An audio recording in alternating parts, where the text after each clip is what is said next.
Alright guys, it seems like the brand new Drive Syndicate has just arrived into Asphalt Legends, featuring the Koenigsegg Chimera as the main car. And I will be real with you all guys, as far as I could test out this car,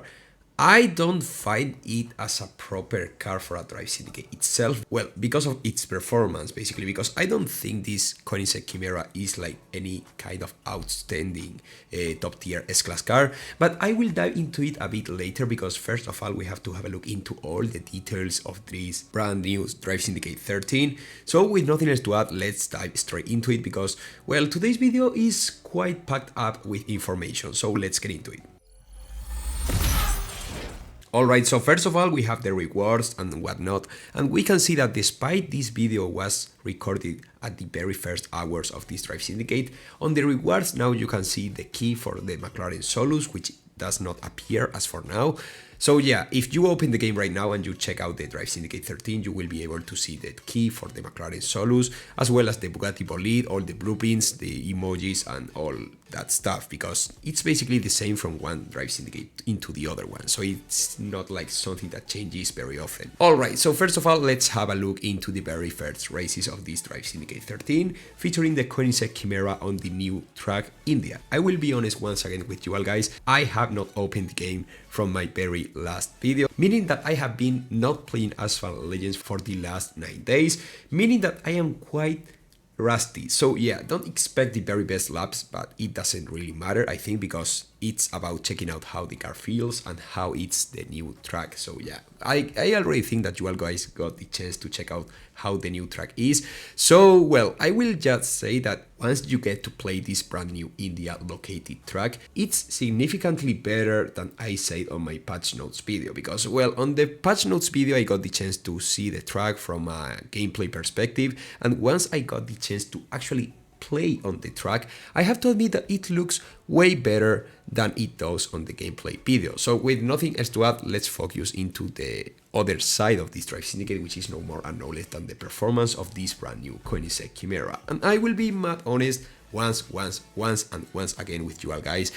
Yeah, this Koenigsegg Chimera, I have no clue why it has such a high rank if, well, it doesn't have any crazy acceleration while drifting, like for example the Koenigsegg Jesco Absolute or the Arash Imperium, nor it doesn't have like extremely floaty capabilities like the Venom or the Koenigsegg CC850 or just the Devil, you know, because the Devil used to be a Drive Syndicate car and nowadays it's free, but anyways, it's still quite floaty. But this Koenigsegg Chimera isn't. This Koenigsegg Chimera has a quite solid top speed, it has an above the average nitro efficiency, which is quite cool considering how high it is in terms of S-Class ranks.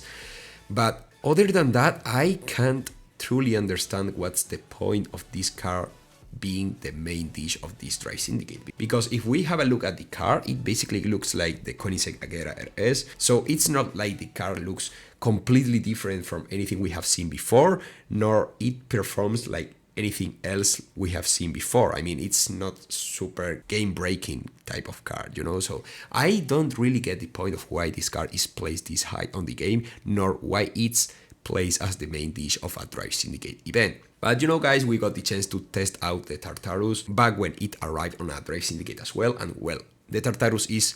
way more useless than this Koenigsegg Chimera, so I kind of understand why Gameloft from time to time puts such mid cars as the main dish of the Drive Syndicate events, which are, well, let's get real. The Drive Syndicate events themselves are one of the events we look forward the most from one update into the other one, because we only get like 2 of these events every single year. And yeah, it's like, which is going to be the main Drive Syndicate car and whatnot. And I will be real with you all guys, I low-key expected the Rimac Nevera Air to be the main dish for this Drive Syndicate, but it seems like we will have to wait a bit longer for that Rimac Nevera Air to arrive into Asphalt Legends, and instead we got this Koenigsegg Chimera, which, don't get me wrong, I feel like it was desired by many of you guys, but at the end of the day, yeah, in real life it's a crazy car, let's get real. This Koenigsegg Chimera in real life is an absolute monster, but on Asphalt Legends we have the Koenigsegg Agera RS, which is, well, let's get real, quite similar to this one, despite it has a bit worse drift radius. And we also have the Koenigsegg one, which feels a lot more similar to this Koenigsegg Chimera, but well, it's not at the same rank and it doesn't have the same nitro efficiency, so it's not like the same car, but still this Koenigsegg Chimera feels quite similar to the Koenigsegg one we already got the chance to unlock on the previous update. So yeah,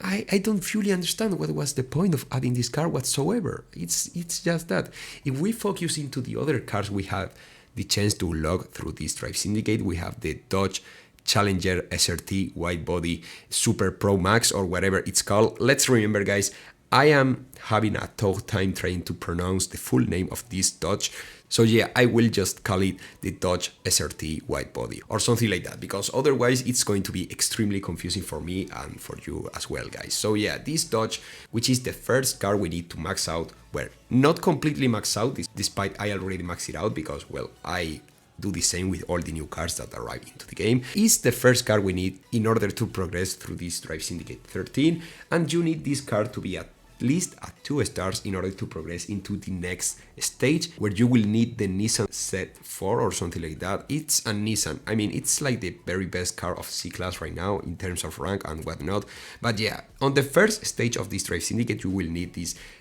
Dodge SRT Wide Body, which is a 5 stars C-Class car. And I will be honest, guys, it took quite a ton of money to be maxed out from my point, because I had to spend $50 in order to be able to achieve all the blueprints required, as well as the epic import parts to gold max this Dodge Challenger SRT Wide Body. And well, the car doesn't feel that bad to drive. I mean, I expected something significantly worse considering how the nitro efficiency is not that solid, nor the handling is the very best. And well, let's just not bring up the acceleration because, well, it's really bad. It's not the best car of C-Class or something like that. So yeah, it's just, you know, the type of car you need to complete a Drive Syndicate, but not the type of car you will ever use on multiplayer or something like that. So once you 2 stars this Dodge, you will realize you can grab a bit more rewards than usual, because that's right, guys, on this Drive Syndicate, for some reason I am yet to understand, the overclock boost applies to some of the cars, meaning that you don't have to completely max them out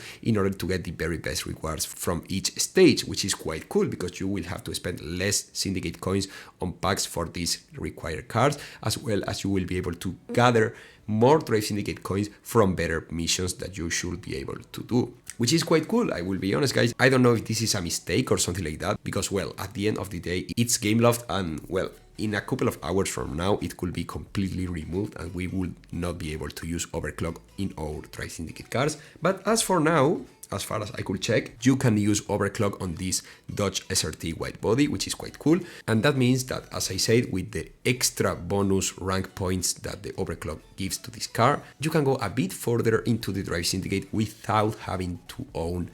a higher stars Dodge Challenger SRT Wide Body. Other than that, well, I already completed the very first chapter of this Drive Syndicate, and there is nothing else to look for as for now until the next chapter unlocks tomorrow. So, well, as far as I could tell, it's not like the most interesting kind of Drive Syndicate event I have seen on my lifetime as an Asphalt Legends player. But well, if for some reason you want to unlock new cars, the only interesting option out of this entire Drive Syndicate, I would rather say it's the Stembo Aurora Agile, which will be unlocked in a few days from now. But other than that, the Koenigsegg Chimera, as I said, it's not like a game changer. So if you completely ignore and skip this Drive Syndicate, you will not be missing anything important, because it's not a car you will be using on Gauntlet. And well, you can have fun with it on multiplayer because it's not completely useless, but other than that, there are way better options out there. So if you already have the Koenigsegg CC850 or the Hennessy Venom or the Devil 16, you already have far better options than this Koenigsegg Chimera, which I get it will be a quite exclusive car and that stuff. But other than that, it's not a car that will change. It will change a lot your experience within this game. It's rather a collector's item rather than a properly useful car, you know? But now it's your turn, guys, because I have been looking forward to know your thoughts in regard to this Drive Syndicate, because let's remember that the last week, I think it was, the Drive Syndicate appeared a bit earlier than it was supposed to appear, and some of you guys already got the chance to see this Drive Syndicate by yourselves, but well, it changed a bit because now we can see the McLaren Solus GT key, which wasn't available on the first version of this Drive Syndicate. So maybe your thoughts have changed from now to this point. So Let me know your thoughts in the comment section, make sure to drop your massive like and subscribe in order to not miss absolutely anything in regards to Asphalt Legends, because well, I might be a bit busier in the upcoming days and I might not be able to upload a ton of videos, but I will try to keep up the pace when it comes to this Drive Syndicate, the unlocks and all the new changes. So I will see you really soon as usual with much more Asphalt content. Goodbye guys!